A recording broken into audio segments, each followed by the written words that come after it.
Hello and welcome to Inspiring People, inspiring interviews, conversations around breath, where each week we speak to a breathwork facilitator and find all about their journey into how they became the amazing person that they are now. My name's Benedict Beaumont and I am from Breathing Space School of Breathwork. And today I am very happy to be joined by Lisa McNett, who I have been following for a while. This is where and we take... Oh, excuse me, I'm getting a bit of a feedback here, so let's get rid of that. There we go. So, hello Lisa, lovely to have you here. Thank you so much for joining me. Thank you for the invitation. I am really looking forward to this. I am looking forward to this, and I have nervous butterflies in my stomach. That's all right. Absolutely fine to feel butterflies in your stomach. You know, shall we welcome them in with a breath together? Yes. Okay, let's have a breath together. Because Mark is in a very small place in the bed that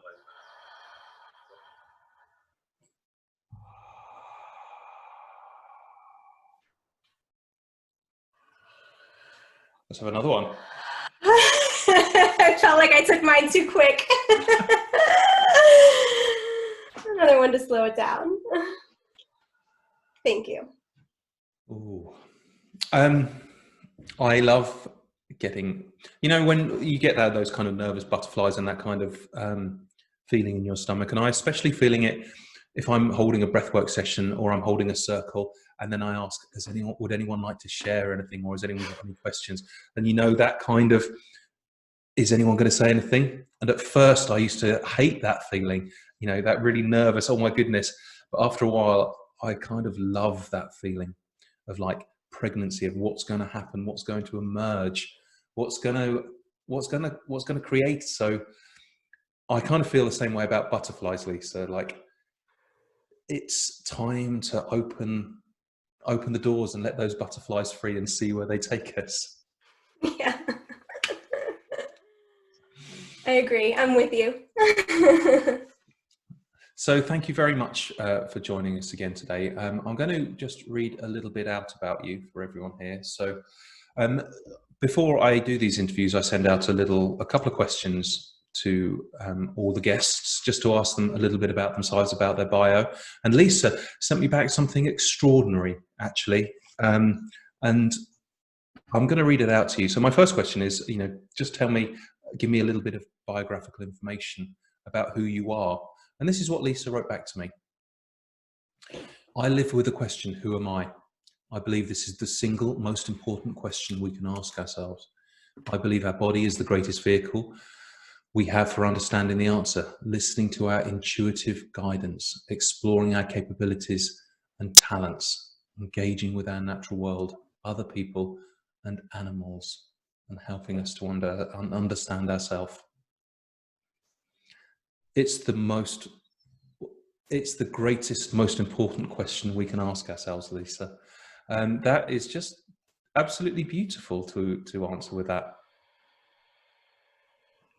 Thank you. Thank you. Yeah, and it's true. It's been a huge part of my life and my story, even before I had any understanding of that question as a spiritual practice, which it is. It is, and it is completely a spiritual practice, the most important one that we can answer, really. So I'll give you you also kindly wrote me a little bit more detail that I'm going to read out, and then I'm going to start asking you some questions, if that's okay. Sure. So these are the words that you use to describe your life and work. You're a breathwork facilitator, you're a massage therapist, you're a yoga and meditation instructor, you're an ordained minister, you're a craniosacral practitioner, you're a Reiki master, a teacher, you're a runner, and you're a wife, sister, aunt, and mum to 4 babies. You are committed to self-exploration, self-awareness, and self-healing. Some of the greatest gifts that your friends recognize in you are your presence, love, and the non-judgmental acceptance that they feel from you. Your clients include people of all shapes, ages, ethnicities, genders, varied levels of health and ability. You work with clients with physical and psychological limitations. You also enjoy working with prison inmates and veterans. Working with people has offered you the opportunity to see and experience the invisible thread which binds us all to one another and to the earth. We are all the same. And you offer the clients and your students an invitation to just be present with their experience and enjoy and explore with an open heart and curiosity. Again, Lisa, those are beautiful words. Thank you for taking the time to really, respond properly to those. Thank you. My first question is, how the goodness have you crammed all of that into your life so far? Good question. And I just want to make, because it sounded like I have 4 babies, but I have fur babies. Oh, fur babies. Yeah. Yes. No actual children. Just 3 cats and a dog. Oh. Yeah, I feel like I've led quite a few different lives in the course of this one lifetime, which so far has been 44 years on this planet, and in May will be 45. Okay. So if I gave you a minute, Lisa, to describe some of the facts about yourself, as well as your name and age, maybe where you live, where you went to school, give us the 101 on Lisa in 1 minute, as many facts as you think you can cram in. Okay. Well, I live in Gainsborough, Florida, which is a small town in north central Florida. The University of Florida is here. I never thought I would settle down in Gainesville, Florida, but I have. I actually did not attend college, which was something that I felt ashamed of for a long time, and do not feel ashamed of anymore. It was not the path that I was meant to take. I have been, when I set my mind to something, there's really not much that can stop me from doing that. And before I came to where I am now, I had a very fast-paced way of life, and I managed, I was in hospitality management, including nightclub and resort. That's pretty good. That's a pretty I don't know how much time. that was about 50 seconds. Oh, okay. Wow.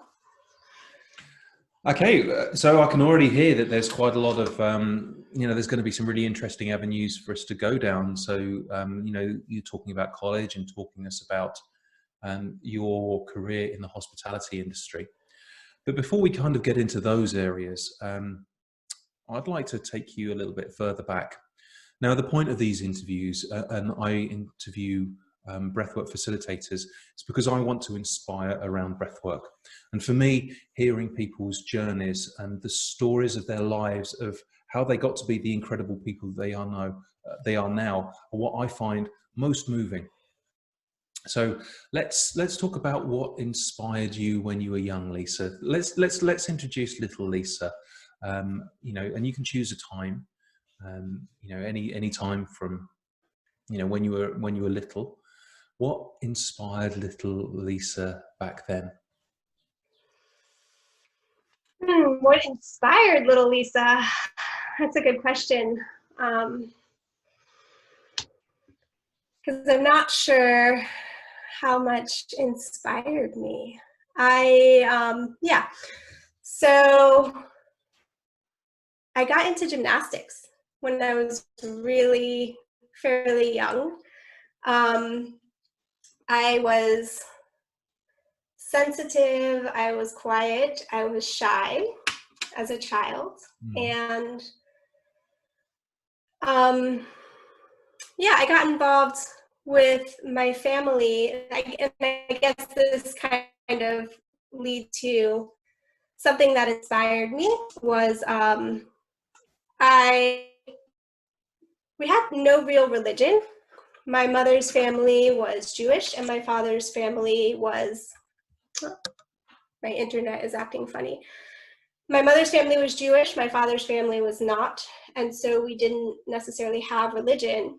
However, my great-grandparents were Orthodox Jew, and my grandparents were,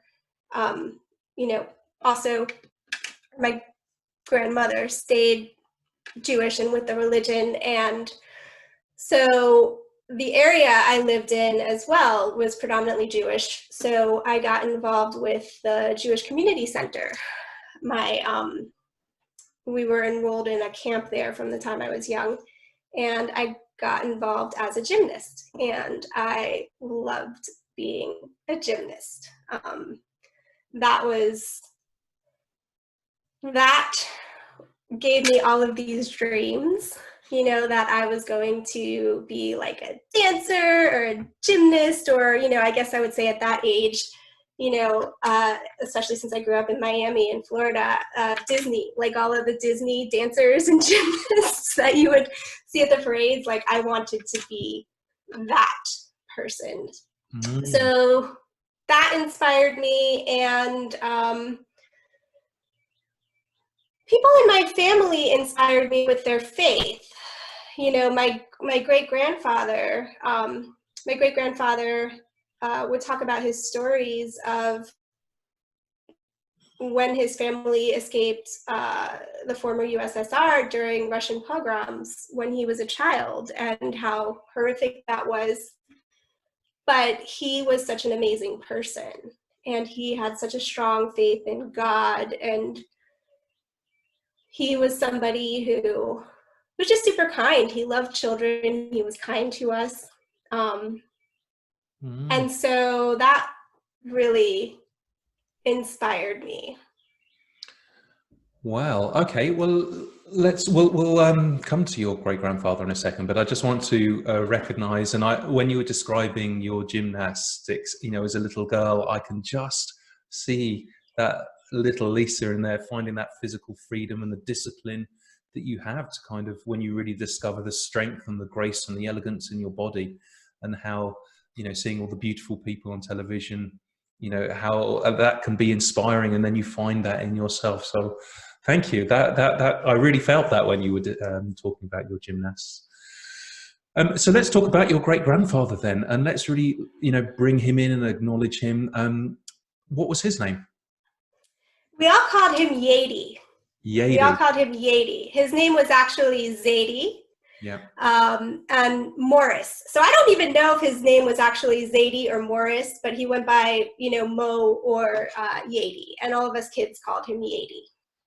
Okay, so he sounds like a really, a really important person, and there's a link. There's a bond that you get between young children and old grandparents or great grandparents that is so beautiful and so wonderful to see. With that love. Unquestioning love that goes both ways. So tell us a bit more about Mo or Yadi and your relationship with him. Maybe some of his story. Yeah, it's interesting. I thought I would mention my grandmother on my father's side because she's somebody that I felt a lot of unconditional love from. But yeah, Yadi. Again, I didn't always feel, as a child, I didn't always feel that people wanted me around, or that people cared about me, or that people loved me. And so he was somebody that was always happy to see me. That was always pleasant.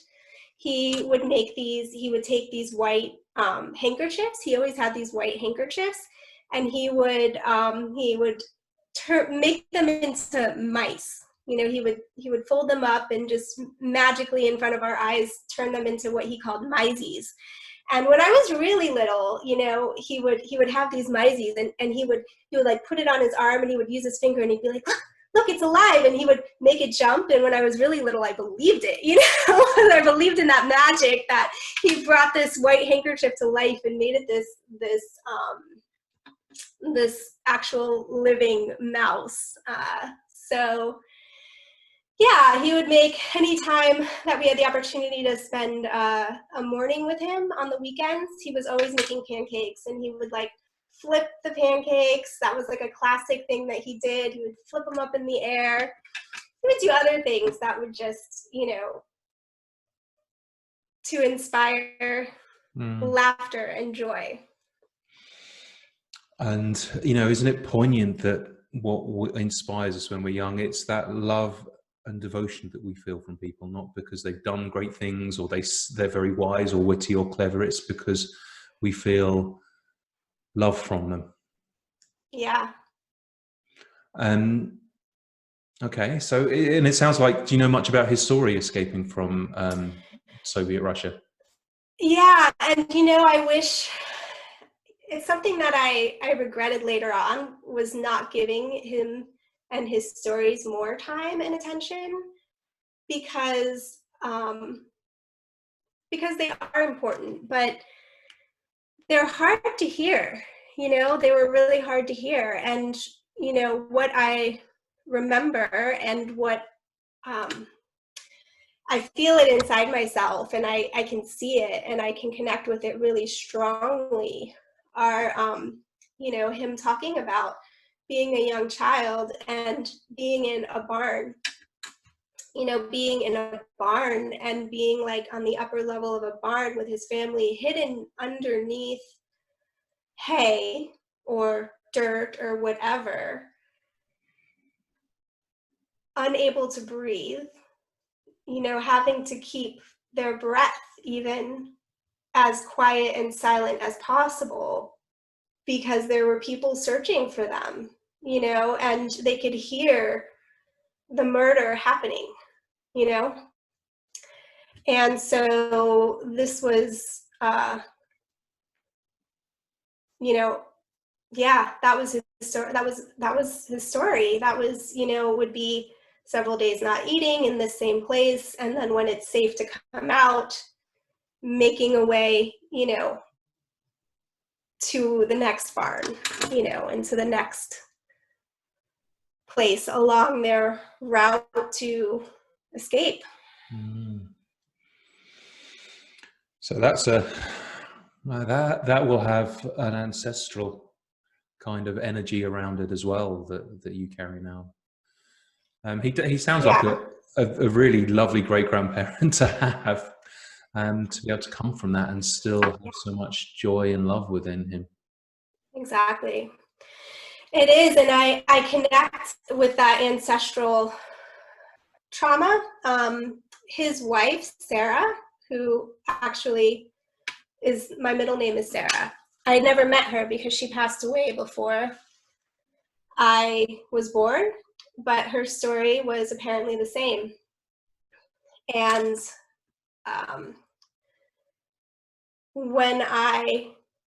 very recently, my husband has gotten into, as a result of his uncle, has gotten into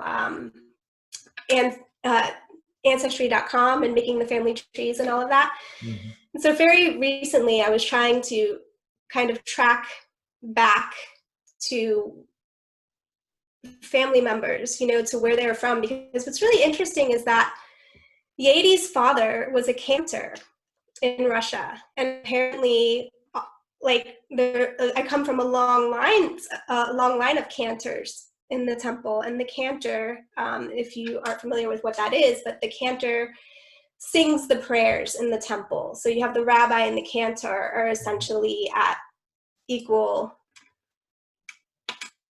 whatever you want to call it. I don't want to say power, but importance within the temple. And so for me, I'm like, wow, I want to know more about that. We have this one poster. I don't have it, but somebody in my family has it, and I hope to get a picture of it, a copy of it at some point, of my great-great-grandfather, Yadi's father, for a cantor concert that he was having, either in New York or Chicago, because they came to New York first and then ended up going to Chicago. And so, yeah, there's something deep within me that wants to know more, and at the same time wants to connect more, and at the same time just feel like I've been healing a lot of that in my current life. How interesting. So that kind of ancestral connection with the divine, really, and the divine song. Is it okay if we just really acknowledge and welcome your great-grandfather Yadi with a breath together? Yes. Just to really, like, yeah, just to honor him. Yeah.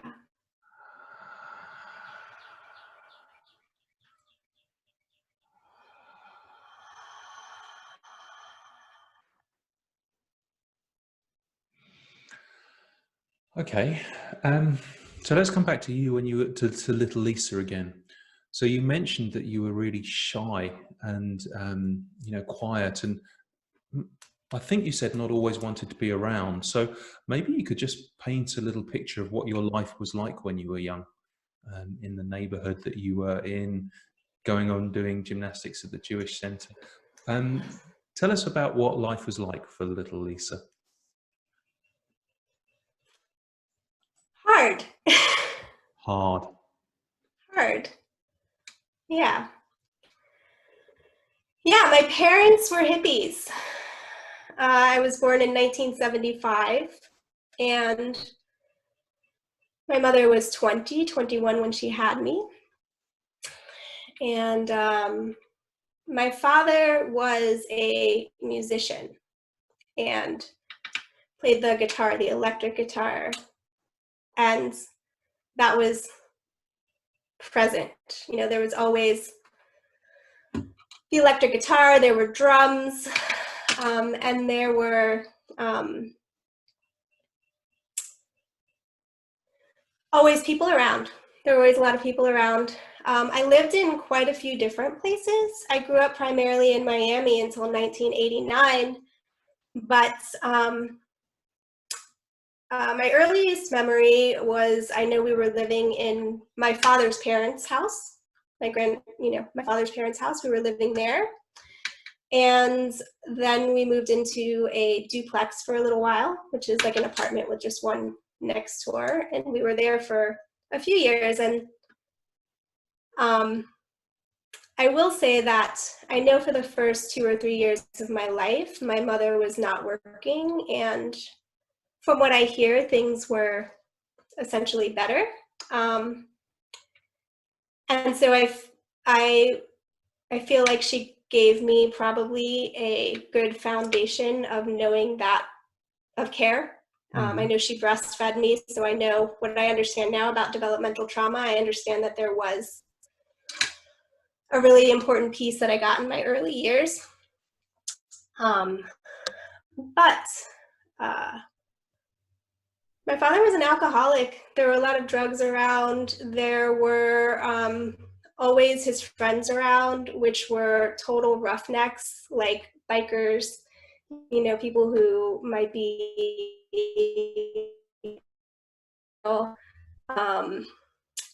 so it was a lot to deal with. My father became very violent, and so violence was a big part of my life. And just gonna take a breath. Let's take a breath with that.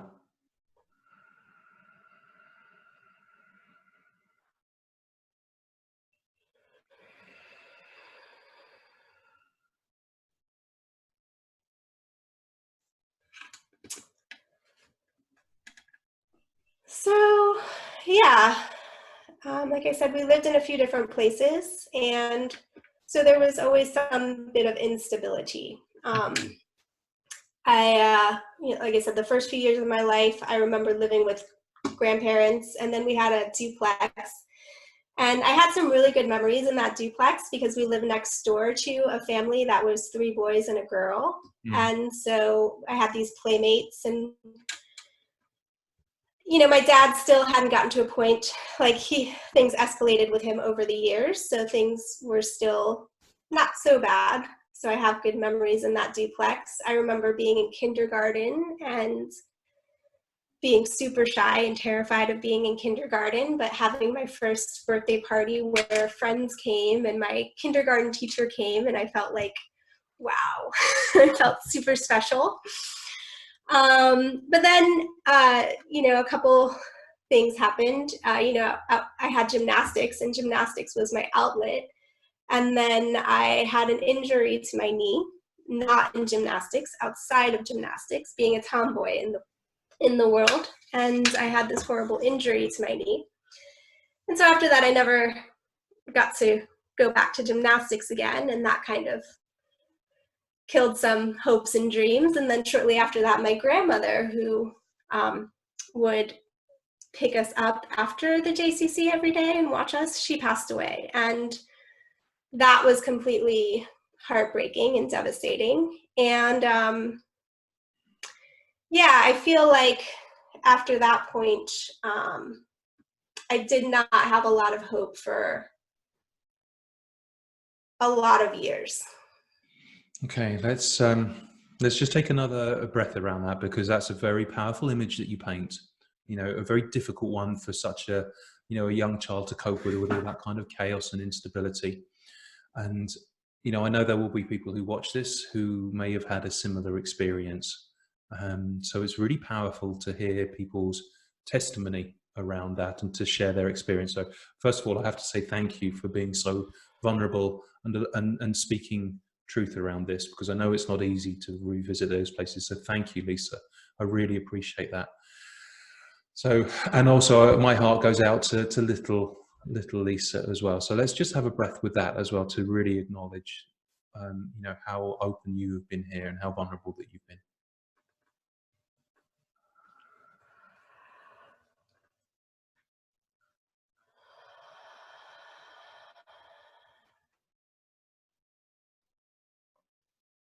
Now, you mentioned your grandmother just then, and you mentioned her before again. So it sounds like she was your rock, for that early part in your life. Maybe let's bring her in and let's hear about her and her story. Yeah, so her name was Sue. She was my grandma Sue.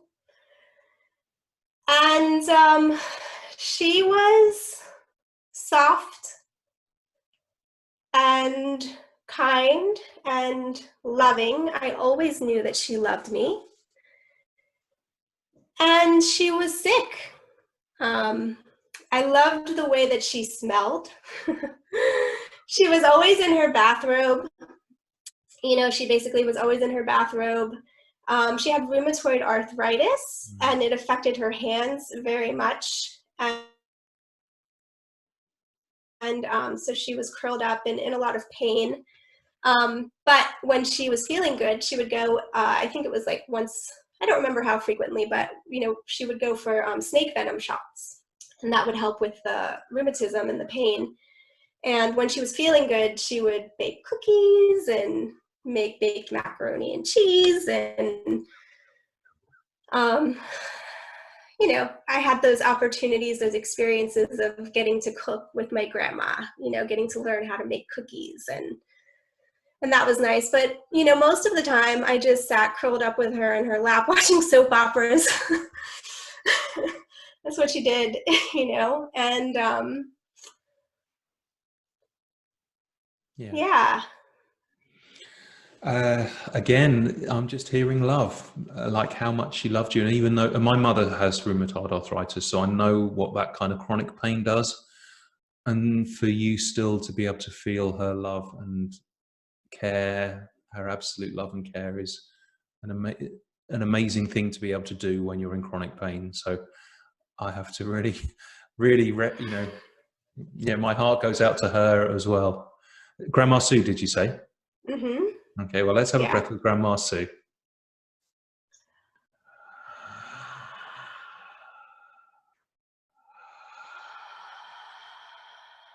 In her bathrobe, watching soap operas with you curled up with her. That's a beautiful image. But then when she passed, Lisa, it sounds like that there was a real dark period for you, and what happened in your life. Are you okay to talk about that?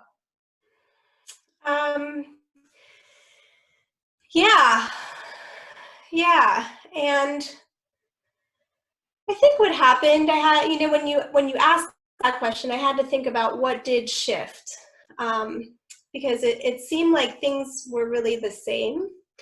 But the reason things got worse is because she wasn't only my rock, she was my father's rock. And she was her husband's rock. And so they came off the wheels, you know, big time. So, and we lived with my grandfather for a period of time after she passed away. And my brain gets a little fuzzy, but, you know, at some point there was a reason that we needed to move out. And so we got another house. We got our own house. He helped us to purchase a house. But yeah, so my grandfather was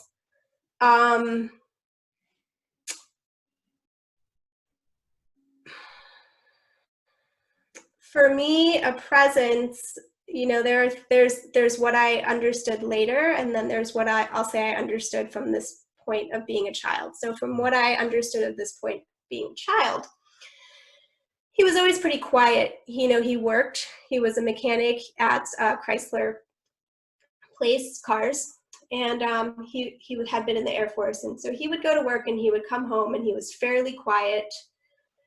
And after my grandmother died, he started drinking and smoking again, which I guess he had used to, and then he had been advised by his physician because of tuberculosis developing in his body that he needed to stop that. So he started drinking and smoking again. And my father, you know, lost his mother. And again, he was already unstable. I'm aware he had major issues, psychiatric issues. And so he became, you know, a lot more violent, a lot more unstable. So, you know, when I say this, I mean, it's like, you know, he'd be gone for, you know, period of time, you know, 2-3 days. We don't know, you know, however long. We'd never know when he was coming back, you know, and we never knew what state he would be in when he was coming back, but we knew it would not be pretty. And so, you know, he would come back at some point, and, you know, typically in the middle of the night or early in the morning, and it would be just these horrible, violent rages. And, you know, it's different for everyone. It was different. My experience is different than my brother's experience, and we have these different personalities. But for me, for some reason, there's something about me that always has to or had to run towards the danger and be a protector or an advocate. And so, you know, dad would come home and start out on my mother, and I would come running out, you know, leave my mom alone. And so then the abuse would be turned on to me, you know, and my mother, you know, I just have to say, because I know if she ever hears this, it's hard for her to hear me speak in this way. So I can't imagine how difficult her life was, you know, and dealing with these things were. But she would go away, you know, she would just go in the other room and get away from it, you know. And so there I was receiving it. And my father was racist, and you know, the religion thing always has been a part of my life. You know, he would, the house we lived in, it was a very mixed neighborhood. So we lived with Mexican family next door and a Haitian family on the other side. And he was racist everybody, you know, I'm Jew, you know, my mom and her family Jew. So there, you know, it would be like racist slurs towards the Jews and the blacks and the Mexicans and the everybody's, you know, and women. You know, I knew he had an issue with women, with my mom and me. And my brother, who is 4 years younger than me, was in a different place. He was in a place of observance more so than of, which is still horrible, But yeah, so I don't, that's something I'm like, why would I put myself, it's just stupid. But that's what things were like, that's what things were like, was just never knowing when he was coming, never knowing when violence was coming. And all of these things would happen. Like, I remember one morning, throwing things, breaking things. That's something that stayed with me forever, is that I could never have things without them being sold from under me for money or broken. Everything would get broken or sold. And I would just, I remember one morning eating my cereal for breakfast and him taking it and pouring it over my head, and this big old scene. And then I just have to shower and go to school, like nothing ever happened. And I bring that up in particular because I actually found a drawing that I kept from that day in school of me drawing that image.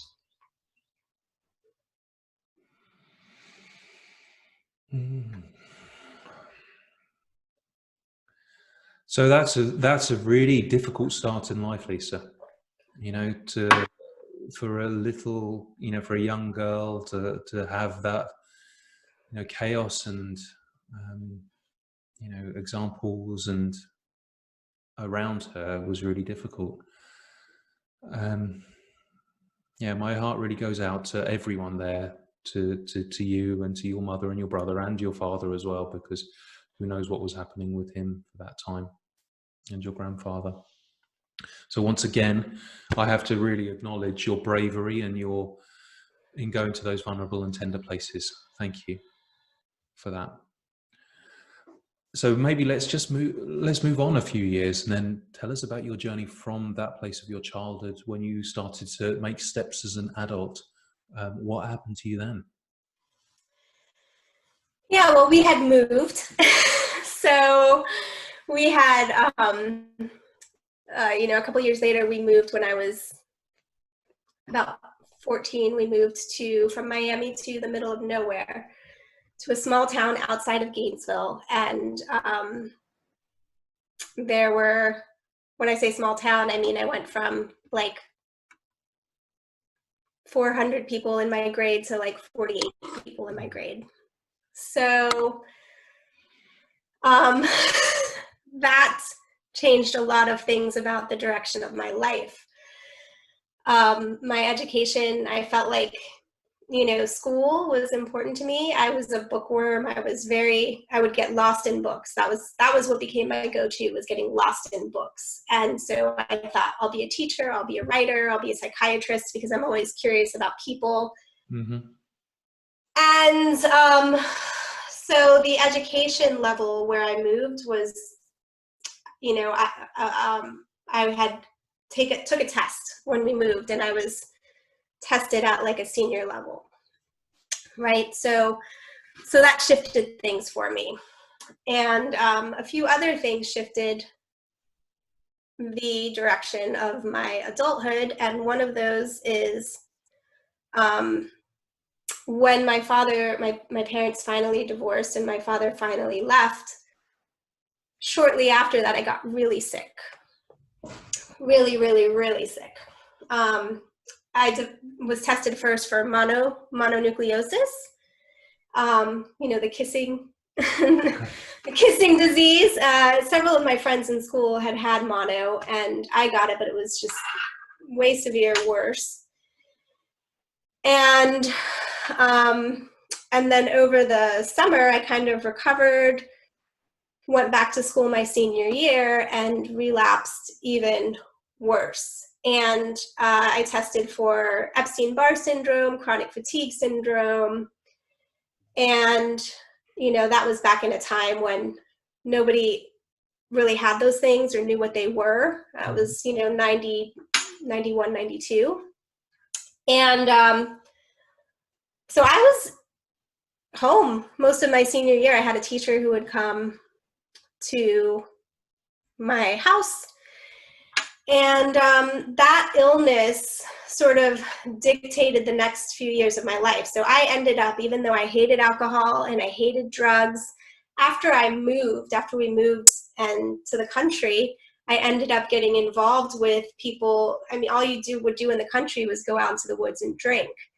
So I got very involved in drinking, and I had to always be the toughest. Be the, I had that armor, I had to be, so I had to drink the most, and anyway, so, that illness, when I had that illness, at one point they put me on antidepressants, and I got off of those pretty quick because I couldn't feel anything, and I didn't want to not feel anything. So anyway, as soon as I was 18, as soon as I could, I got out of the house and I wanted to just establish a normal life, right? So I got a job and I was trying to work and I was trying to go out and party and drink and just have fun. Mm-hmm. Just, be independent, have fun. I tried to go to college, but I just wasn't interested. I was more interested in drinking, and I needed an incredible amount of sleep as well because I had the sickness. So that was for a few years. I just kind of bounced around some different jobs, and at one point, I would be in and out of the hospital, not for an extended period of time, but just the emergency room, because I would get these really weird infections because my T cells were so low, my immune system was so low as a result of this, Epstein-Barr. So at one point, I ended up with, I woke up in the morning and I had this horrible chest pain, this horrible head pain, and I was vomiting, and I ended up in the emergency room and I had this inflammation. My chest cavity was inflamed and they said it was a migraine. So after that, I needed to move back home with my mom for a while because I couldn't work and I really had to recover. So I had to learn to sleep. I had to learn that I needed to sleep and get adequate rest and take a little bit better care of myself. Anyway, I ended up, after recovering from this and learning a little bit more how to take care of myself, kind of somehow I got over the hump of this. I got involved in restaurant work. So I got involved in restaurant work and I was a waitress. I loved being a waitress. And at one point in my early 20s, a friend and I decided to drive across the country and go to the other side of the country just to do it. And so we did. We were working at the Olive Garden, which is an Italian. We're working at the Olive Garden as waitresses. We didn't we didn't know where we were going to go. We just kind of looked on the map. There weren't cell phones then, or there might have been, but I think my mom had one that was like the in the car phone. But so we looked on a map and we were like, where are we going to go? And we picked San Francisco because of it being on the water, and the shape of San Francisco was sort of like the shape of Florida in some ways. And we heard it was cool and the hippie movement happened there. So that opened me up to a lifetime of exploration, exploring living in different places, being a different person when I go to those places, and exploring different parts of myself. Doing too many drugs, lots of ecstasy and other things, but that was fun too. I feel like I understand why there's research that MDMA can be helpful, and that some drugs can be helpful in a therapeutic setting, because I would just I would feel so good I would go to these clubs and I would feel so good in my body and just dance and, you know, felt beautiful and felt alive and felt free. And, you know, being in San Francisco and being in this place and, you know, that first experience of being so far away from home and doing all of these things was amazing. Yeah. Okay, there's an awful lot in there. So thank you for that.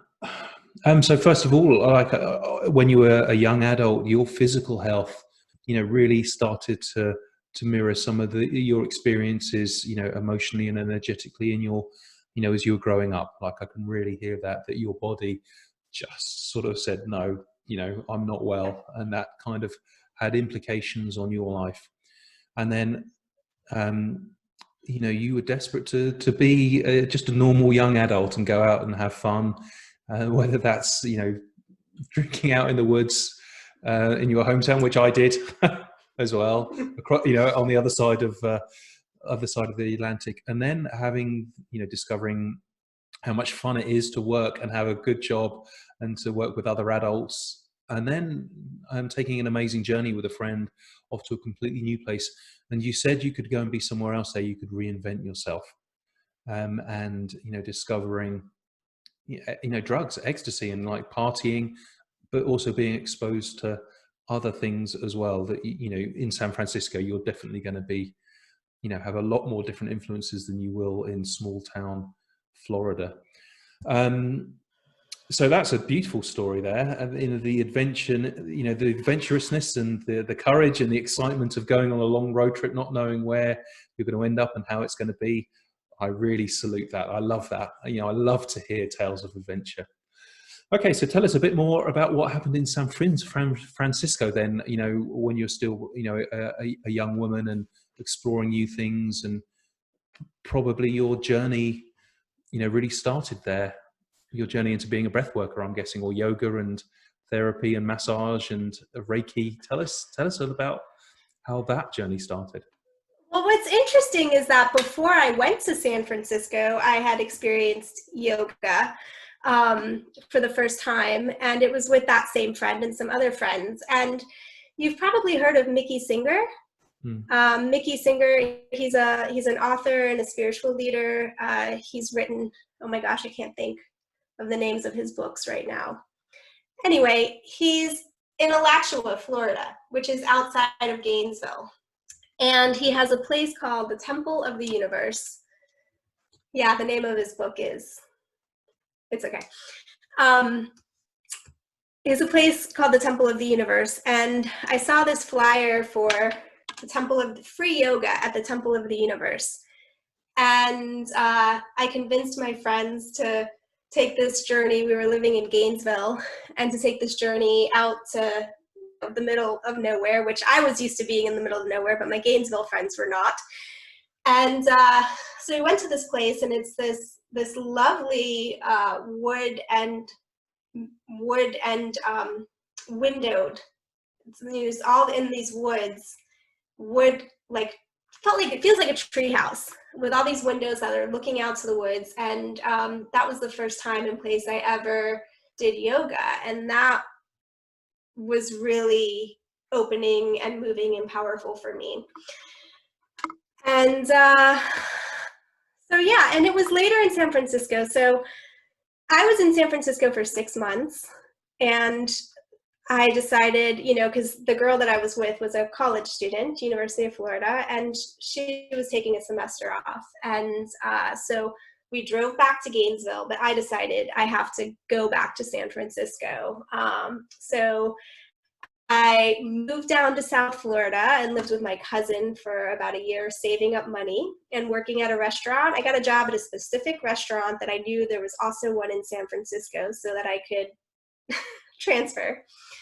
And when I went back to San Francisco, I was there for a year again. And I met a friend of mine who is still a friend of mine, who was into massage. She was a massage therapist, and she was into Reiki, and she was taking these psychic classes at this place called Psychic Horizons. And she reeled me into taking a meditation course there.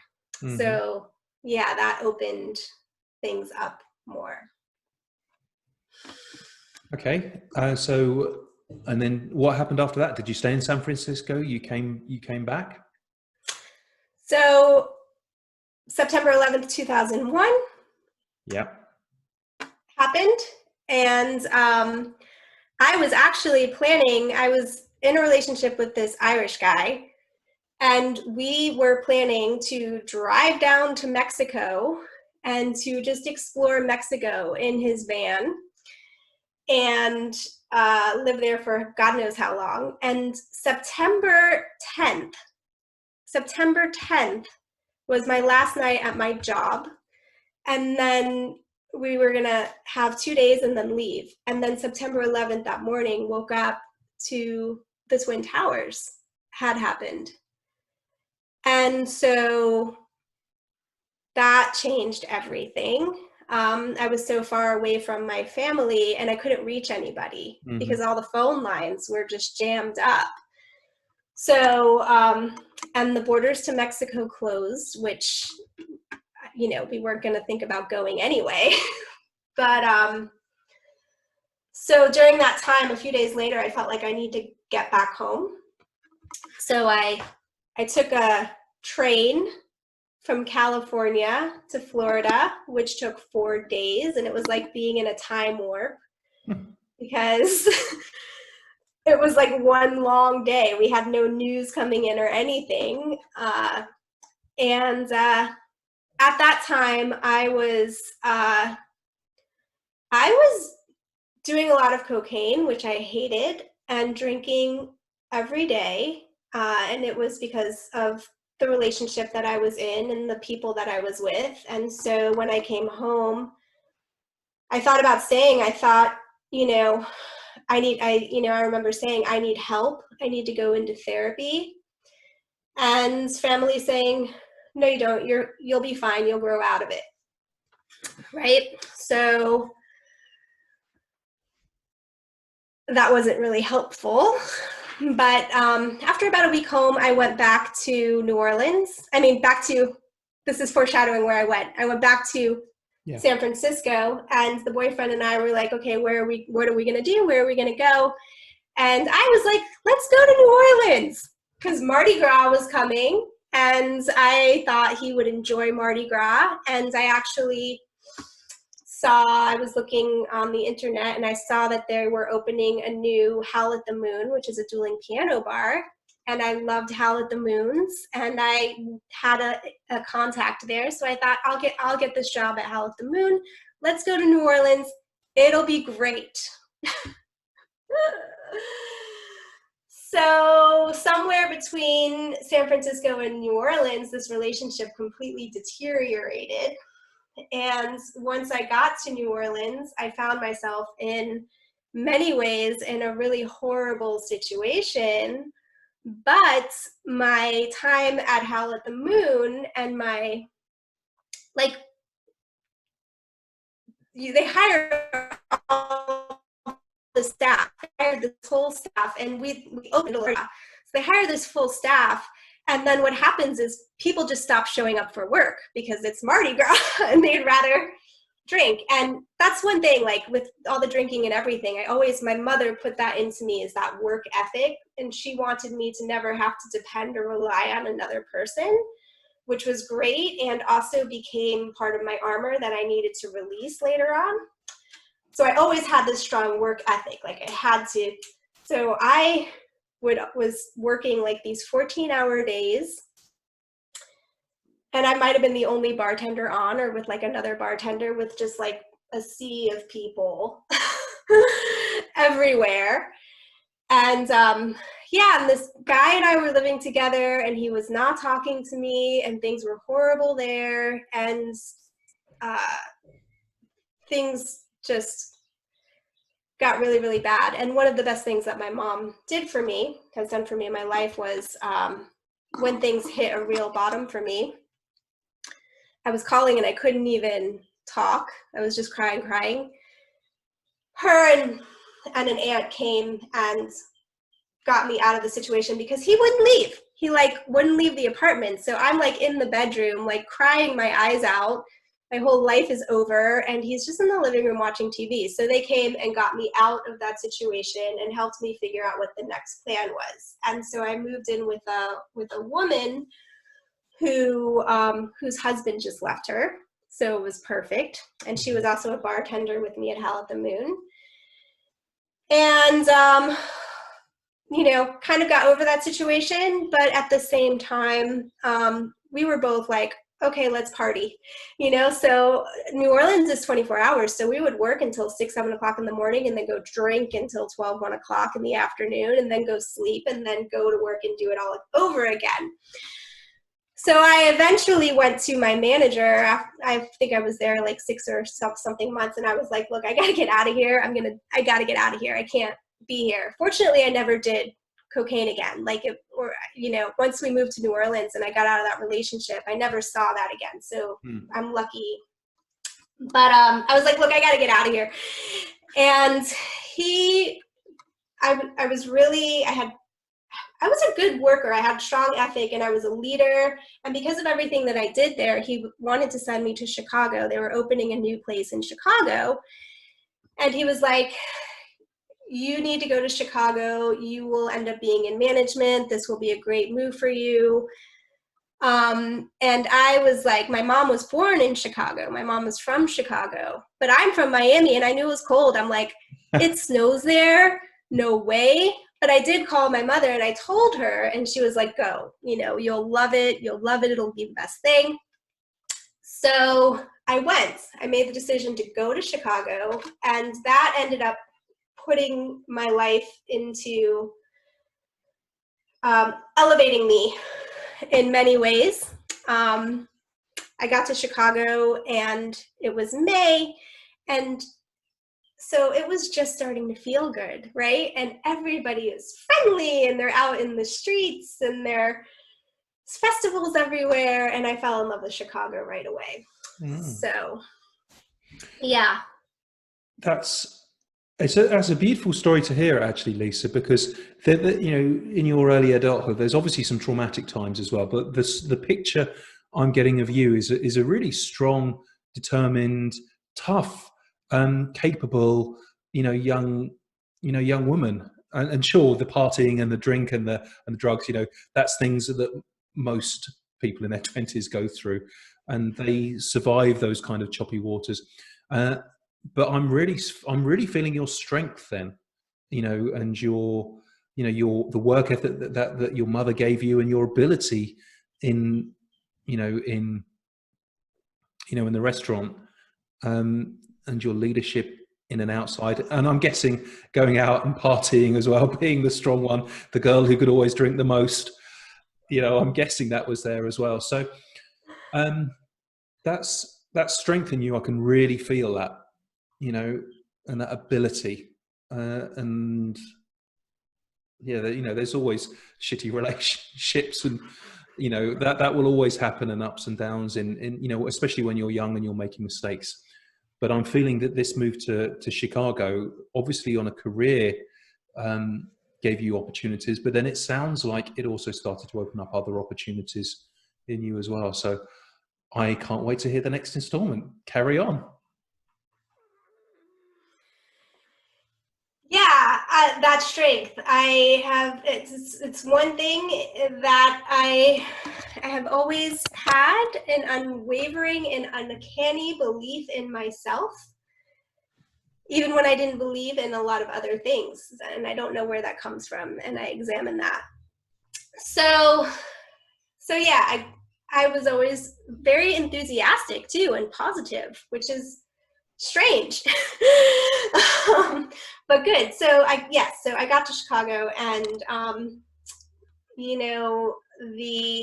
this particular Hell at the Moon was a partnership, and the main owner, Jimmy Bernstein, he was an astrophysicist. He used to work for NASA, and so I learned a lot from him about chaos theory, which he brought into how,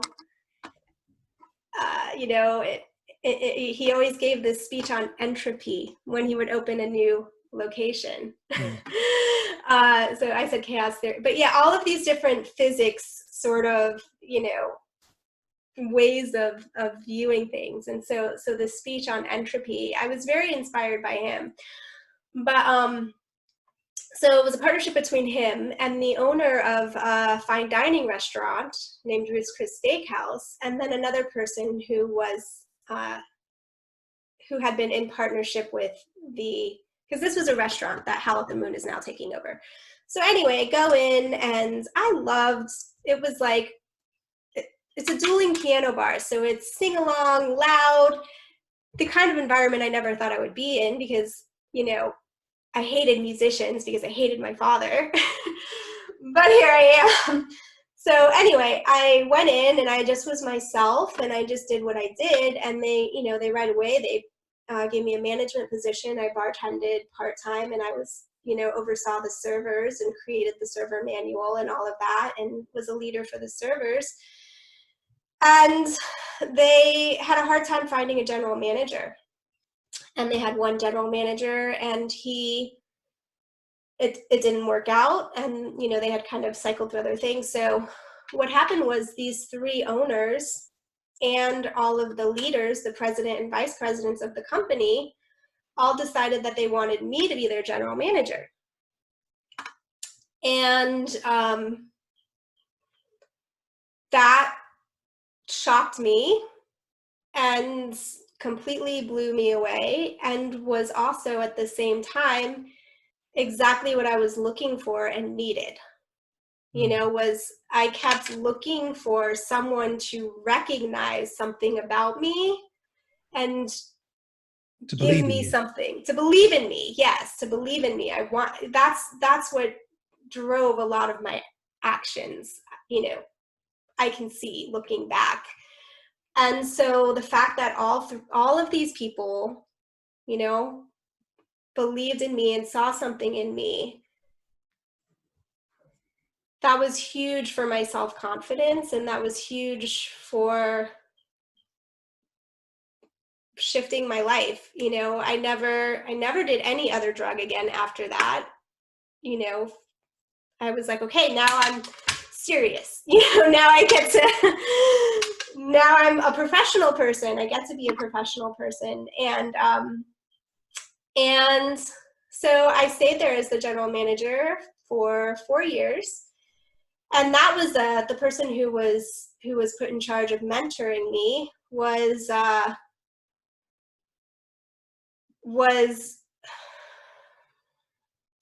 not good. It was like trial by fire, and, you know, like kicking my ass, and, you know, yeah, it was more of like, I could say more not more like my father, not like beating me, but more like, not a gentle teacher. Not a gentle teacher in any way. And I had to fight and fight and fight to prove myself and to be better. And what ended up happening was the owner of the company, Jimmy, who, you know, asked me and was like, okay, look, I want to find out what's going on here, because something's going on here, and I don't know if it's you or if it's him, but I want to hear your side. And so I shared my side, and he said, okay, well, now we're removing him and we're just going to let you go, you know? And so that, again, you know, he was it's like a father, you know, him and the other owner, Brad, they were both like fatherly to me, in the sense that they put their faith and their trust in me, and they just let me go. So anyway, I grew that place to be the highest grossing by far dueling. I mean, we were one of the top 10 bars in Chicago. I way exceeded all of the other Howl at the Moons, and there were a lot of privileges and a lot of perks that came with the position that I was in. And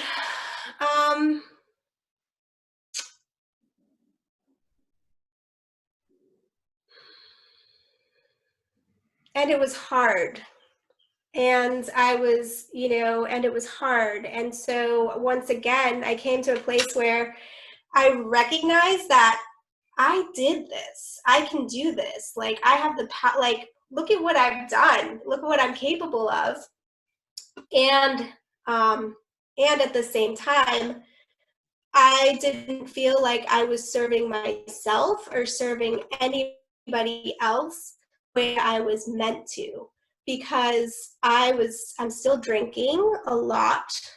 I'm not sleeping, I'm my chaotic sleeping, and it's a bar, it's people are drinking, everybody's smoking, and I didn't believe that this was healthy or helping or the way that I wanted my life to go or the way that I wanted to contribute to the world. I knew I was feeling called for something more and something different.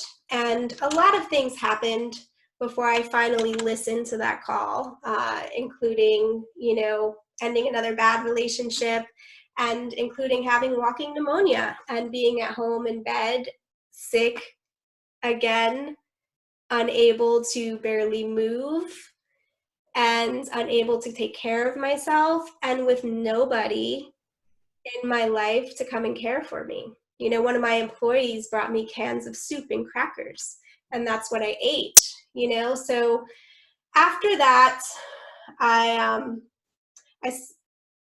I shortly after that came a point where I stopped sleeping, and I didn't sleep for 4 days.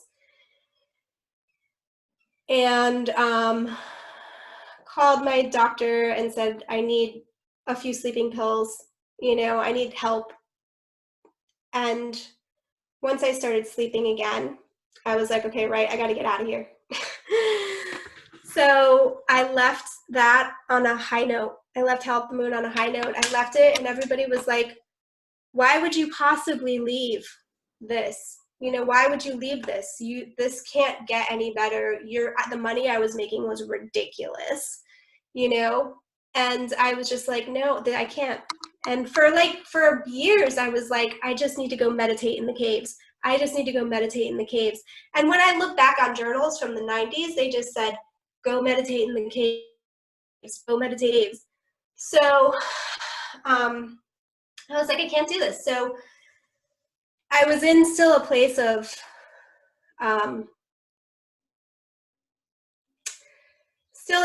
recovering from my current life, my current not sleeping for 4 days, my current being sick and being immobilized again. And so I didn't think going off to Asia was the best idea at the time. So I came back to Florida. I got a job at a resort on the beach in Fernandina Beach. Easy peasy. I lived on the beach, and every day I practiced yoga. Every day I meditated, and I would just cry. I would just practice yoga and breathe and meditate, and I would just cry. And I didn't know what was happening, and I didn't know why, but I knew that it was healing. And I knew that I needed more of it. And then at some point I heard the message that I was going to work with veterans and that I was going to help veterans. And I was like, that's weird. Anyway, so I took that time of about a year on the beach, saving up money, making plans to go to India. And finally did that in August of 2007. And went there for 3 months to a place that was a Ayurvedic and yoga center initially as a yoga student. I spent like the first weeks with yoga and then the second 6 weeks Ayurveda. But it was fully immersed in that hatha yoga, true yoga lifestyle. And I went through detoxing on every single level while I was there, and So you're in your early 30s at this point, aren't you? Yeah. And so really you know, you burnt out from your 20s, you know. I know that you're not the only person to have done that. You know, that could have been my story as well. So I really feel that I didn't jump straight into doing a full immersion in India like you did, but that sounds like, you know, that sounds like where you started to follow the path that you're on now, I think. Exactly. And I knew about myself, I tend towards extremes, and, Yeah. like I would go to these different places and I would have these new experiences. And especially when it came to, with regard to alcohol, I knew that I had a real addiction to that. And I really wanted to go into this, and I really wanted to let go of that. Mm. And so for me personally, I didn't know how else to do that. Plus I had been called that voice I wasn't listening to, that was like, go to meditate in the caves. So I was like, right. So yes, that was the opening. That was the opening to where I am right now. Okay, that sounds. I mean, if you're going to do it, you might as well jump straight into it. So let's start to think about breathwork, because I know that you're an exceptional breathworker at the moment. Maybe tell us about one of the pivotal experiences with breathwork that you have that brought you to becoming a breathwork facilitator.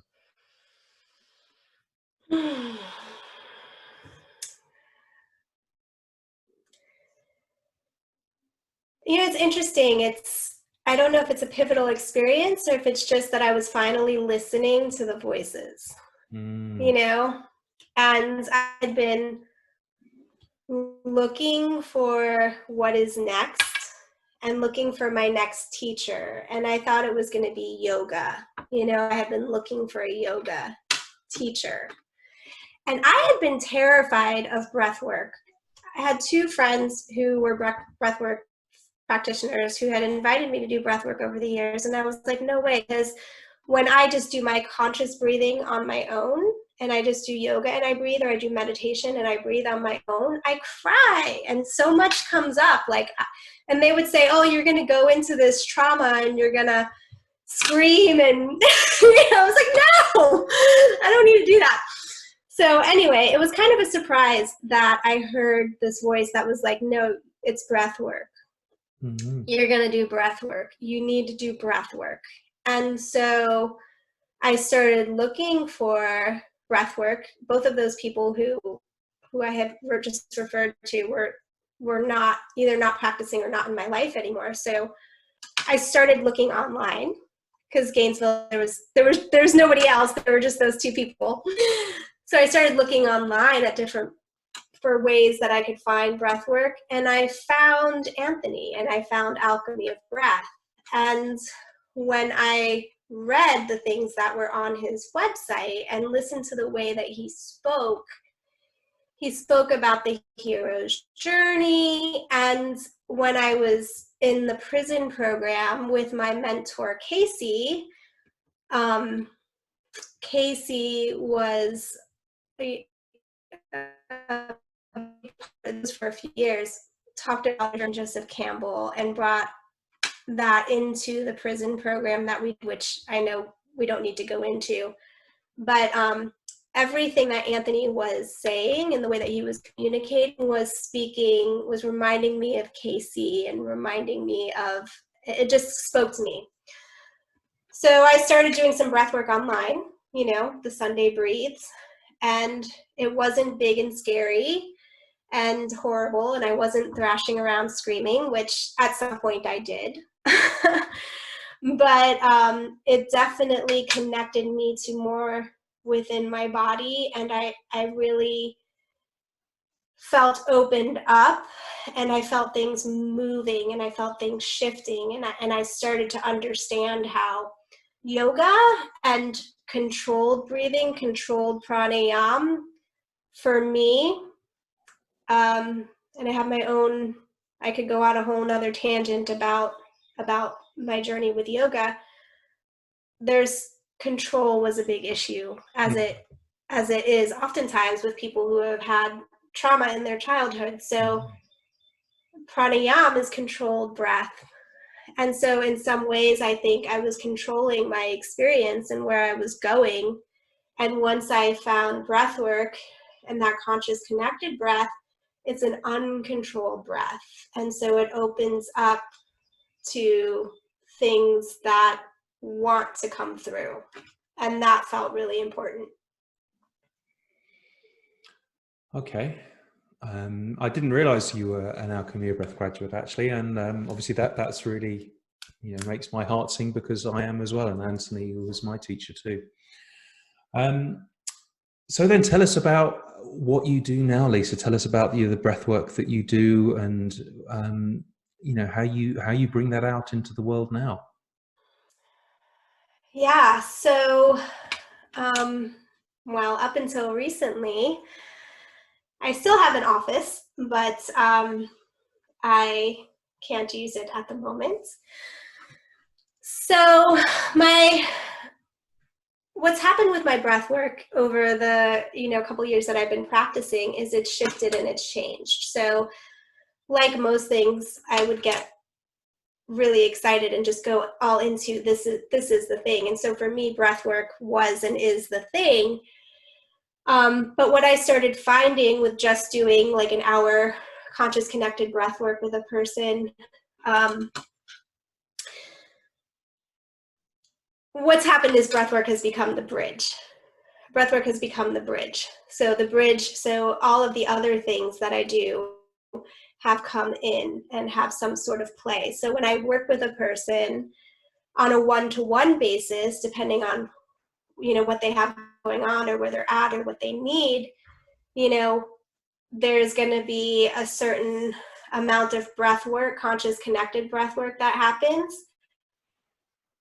And with that, could be a fair amount of dialoguing, or could be some craniosacral work just to help with the, deactivation of the nervous system, or some Reiki, because Reiki in the Reiki sessions that I use helps do some ancestral clearing and some cord cutting.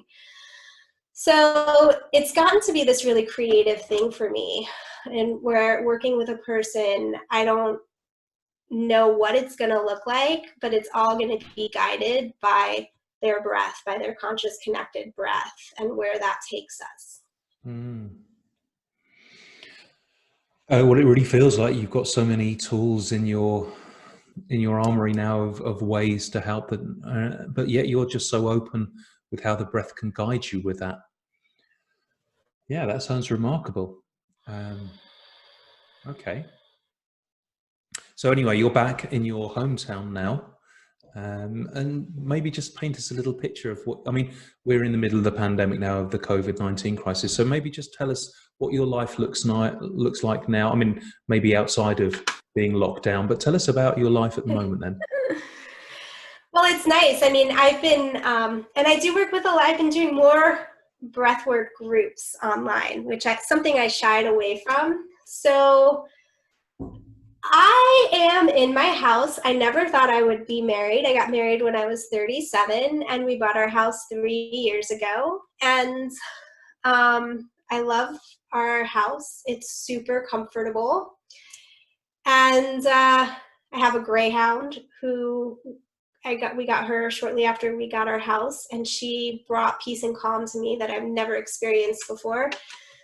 So right away after this pandemic happened, or I should say after I was forced to not work anymore, I felt inspired that I need to be a helper, right? Big surprise. I need to do something. And so I first led an online meditation and an online breath work, and then I reached out to a friend and then another friend, and it turned into a group of 7 of us who started this online virtual wellness collective. And so every day we have different things happening, and I'm offering breath work once a week, and we're offering daily meditations and yoga and all of these different things. So my husband is working. He's an occupational therapist, so he is still working. And I feel pretty good. I feel bad saying I feel pretty good because I know so many people are suffering, but I'm really grateful that my husband can work, and I feel really grateful that I can connect with so many people virtually. And so I feel like I've just shifted my work from in my office to more of an online platform. And so I have the best of all worlds because I get to stay home. And, you know, there's so many trees where I live, and I get to, you know, to help through practicing breathwork with groups and one-to-one and in the virtual wellness collective. That's what my life looks like. Okay, well, there's a lovely circularity that you are now back, you know, back in your home, and you've found maybe a peace there and a home and a stability that you didn't have when you were young, and you've made that journey. And not everyone gets to complete that journey, Lisa. Not everyone gets to do that. So that is, you know, that is inspiring for me to hear, and I know that it will be inspiring for other people to hear. So we've gone way over our allotted hour, by the way, but I didn't want to. Sorry. No, don't apologise, because it's an important story to hear. You know, it's a really inspiring story because there's so much in there that people will resonate with, that people will hear and hear themselves in that journey, and they may be at a different point in that journey, and they may not have reached the places that you have yet.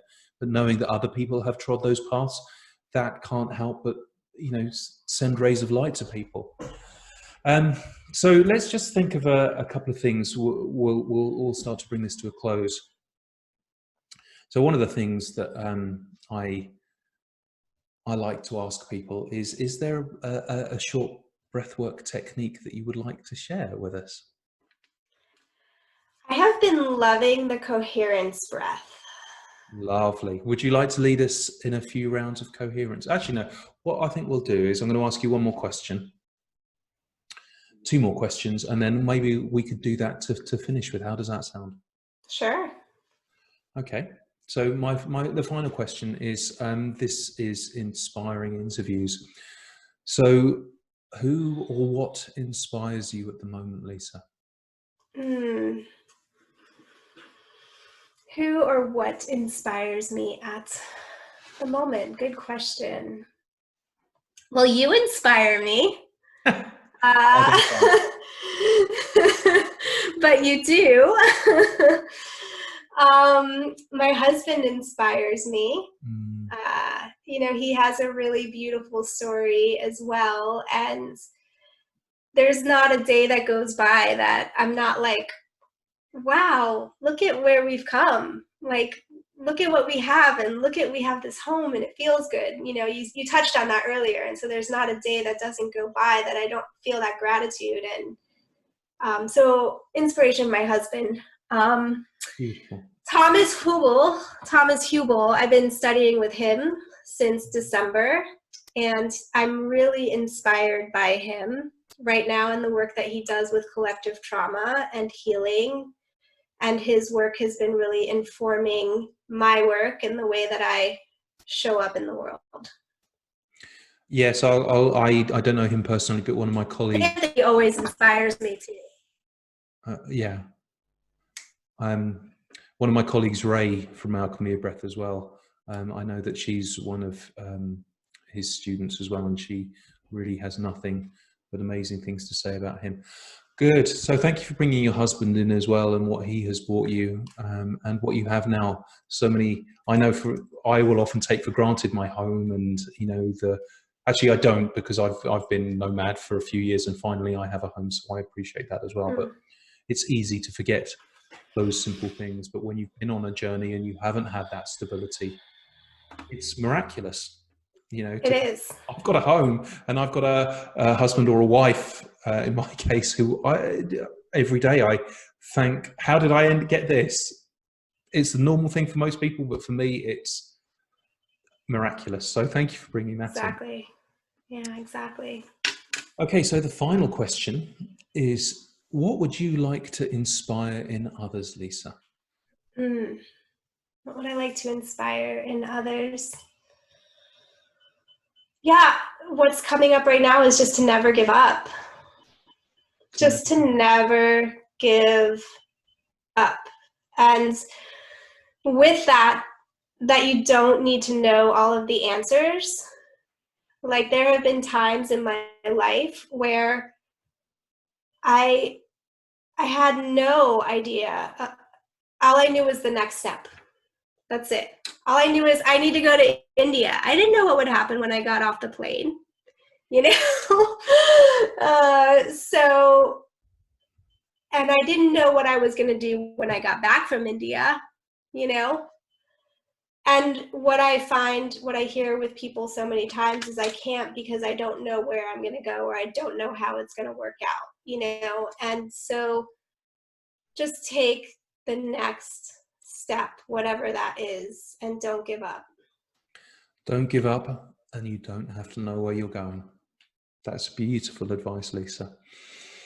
And I just also, I didn't acknowledge him at the time because I didn't want to interrupt you. Your mother, how she has given you that attitude of, you know, not giving up, and also your two mentors back at Howl at the Moon, who really gave you the confidence and believed in you, you know. And it sounded like that was the first time. So I just want to, can we just take a breath with them as well, because I really feel them in you as well. Yeah.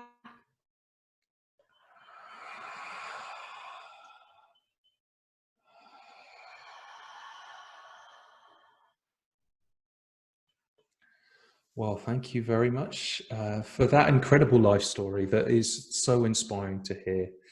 And are you okay to lead us in a few rounds of coherence breath?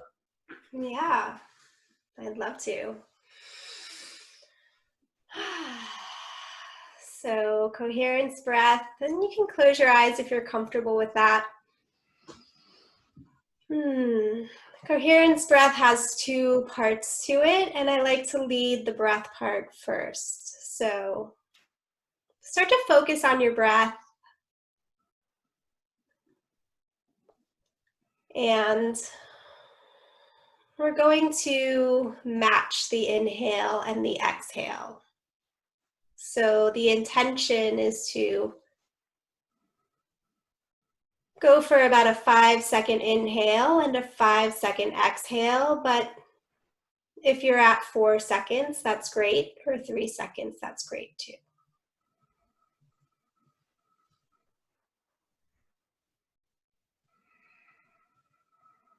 So counting the in-breath and the out-breath and finding them, or bringing them to match.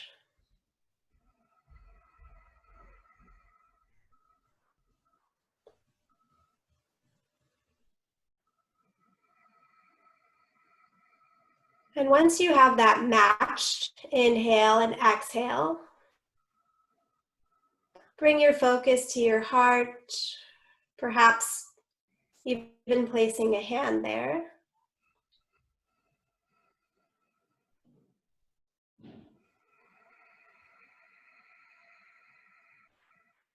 And I invite you to call to heart or mind, or both, a memory of a time when you felt loved or you felt happy.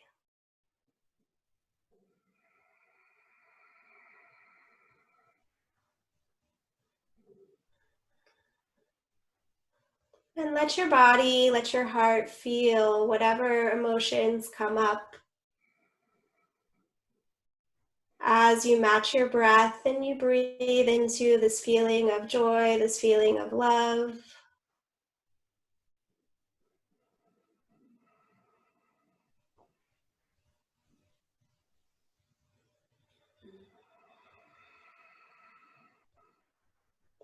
And I invite you on the exhale to let this feeling of joy, love, happiness, to share this on the exhale. And on the inhale, to breathe in more of these feelings of joy, love, happiness.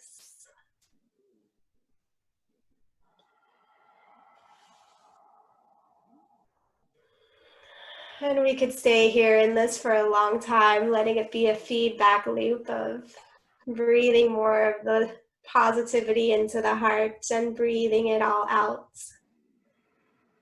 But for the moment, we'll come back to the present. Well, and I really felt that. I really felt relief, actually. That was what came for me during that. A relief that I actually get to have a home and a wife and stability and love as well, that I heard echoed in your tale as well, Lisa. So that has really made me just conscious and aware of that. So thank you. And how do people find you and what you do, Lisa? Breathe with Lisa. Breathe with Lisa. Breathe with Lisa. So Breathe with Lisa is my business page on Facebook, on Instagram. I know I'm not as active on Instagram. breathewithlisa.com. And the virtual wellness collective that I shared earlier, that's Virtual Wellness Collective, so they could type that in. But yeah, people can friend me as well, Lisa McNett or Breathe with Lisa. One of those two, you can find me. Great. Well, I'll put those in the comments on the Facebook live stream and when we upload this to YouTube.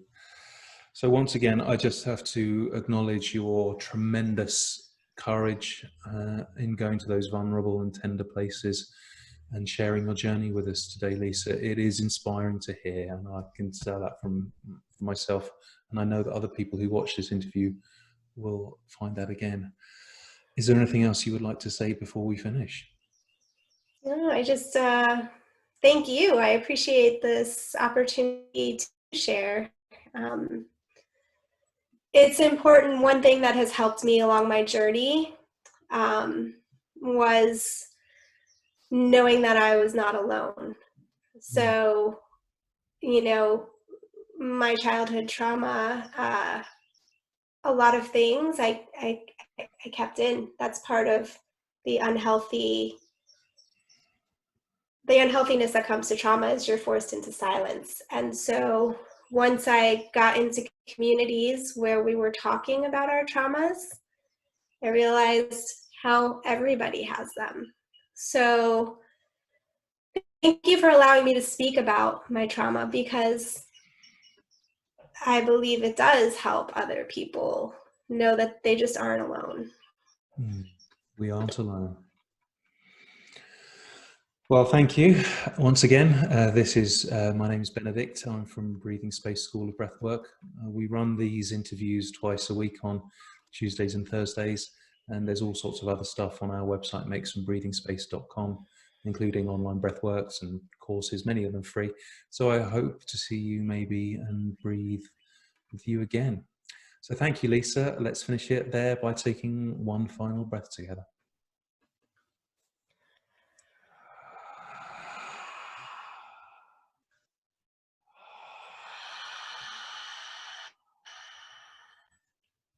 Thank you.